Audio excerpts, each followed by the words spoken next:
जो लोग विपरीत परिस्थितियों में भी सकारात्मक सोचते हैं, उनके जीवन की कई परेशानियां कम हो जाती हैं। ऐसे हालातों में नकारात्मक विचार हमारे काम को और ज्यादा बिगाड़ सकते हैं। इसीलिए हमेशा सकारात्मक रहना चाहिए।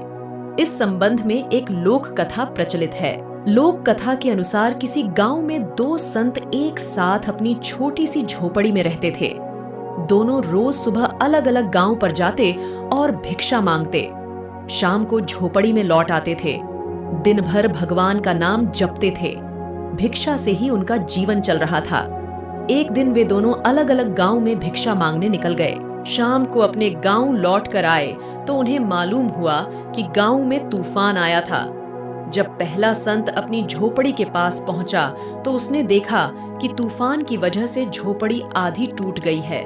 वह क्रोधित हो गया और भगवान को कोसने लगा। संत ने सोचा कि मैं रोज भगवान के नाम का जाप करता हूँ, मंदिर में पूजा करता हूँ। दूसरे गांव में तो चोर लुटेरे लोगों के घर को सही सलामत है, हमारी झोपड़ी तोड़ दी। हम दिन भर पूजा पाठ करते हैं, लेकिन भगवान को हमारी चिंता नहीं है। कुछ देर बाद दूसरा संत भी वहां पहुंचा। उसने भी टूटी झोपड़ी देखी। ये देखकर वह खुश हो गया, भगवान को धन्यवाद देने लगा। संत ने कहा कि हे भगवान, आज मुझे विश्वास हो गया कि तू हमसे सच्चा प्रेम करता है। हमारी भक्ति और पूजा पाठ व्यर्थ नहीं गई। इतने भयंकर तूफान में भी हमारी आधी झोपड़ी तूने बचा ली।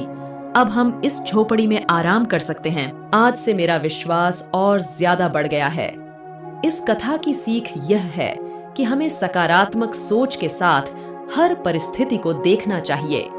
नकारात्मक विचारों की वजह से मानसिक तनाव बढ़ता है और हम अच्छी चीजों को भी देख नहीं पाते।